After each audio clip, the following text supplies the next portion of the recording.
इस साल रानो चिड़िया ने बहुत मेहनत से अंगूर की खेती की थी। अंगूर हरे और रसीले दिख रहे थे।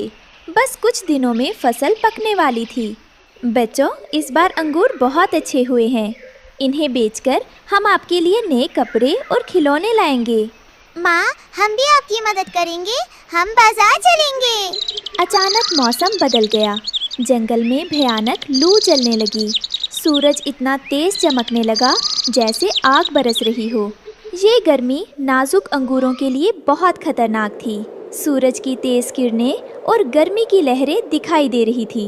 तालू कौवा बहुत दोस्तों, ये रहे हमारी आज की वीडियो के प्यारे सब्सक्राइबर्स और फॉलोअर्स के नाम। शालू, उज्जवल, रवि, लियनाचार्य, जैनब। जो नहीं चुने गए, चिंता मत करो, अगली बार तुम भी बन सकते हो जंगल के सुपरस्टार। दोस्तों, अगर आप भी चाहते हैं मैं आपका नाम अपनी कहानी में लूं, तो देर किस बात की, जल्दी से कमेंट करके अपना नाम हमें भेज। चालाक था। उसने अपनी अंगूर की बेलें घने बरगद के पेड़ की छांव में लगाई थी, इसलिए धूप वहां तक नहीं पहुंच रही थी। रानो के खेत में तो सीधी धूप पड़ रही है। उसके अंगूर तो जल जाएंगे, लेकिन मेरे अंगूर सुरक्षित रहेंगे। इस बार बाजार का राजा मैं ही बनूंगा। 2 दिन की तेज धूप ने रानो की सारी फसल जला दी। जो अंगूर कल तक हरे और मोटे थे, आज वे सूखकर छोटे और बदसूरत हो गए थे। हे भगवान, ये क्या हो गया? मेरे सारे अंगूर सूख गए।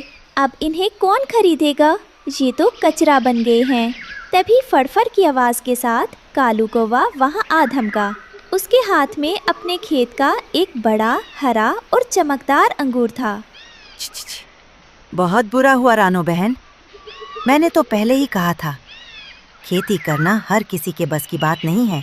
कालू उसे अपना हरा अंगूर दिखाते हुए कहता है, जरा मेरे इस मोती जैसे अंगूर को देखिए, इसे कहते हैं फसल। और अपनी जमीन पर देखिए, ये अंगूर हैं या सूखे हुए कंकर। अब रोने से क्या फायदा? ऐसा कीजिए, ये सब कचरे में फेंक दीजिए और मेरे खेत पर मजदूरी करने आ जाइए। कम से कम भूखी तो नहीं मरोगी। कालू की कड़वी बातें सुनकर और जोर से रोने लगती है, लेकिन कोई जवाब नहीं देती।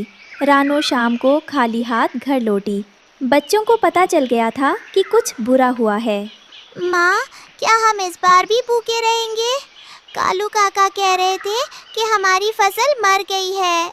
नहीं बेटा, फसल सूखी है लेकिन मरी नहीं है। मैं हार नहीं मानूंगी। मैं इन सूखे फलों को ही बाजार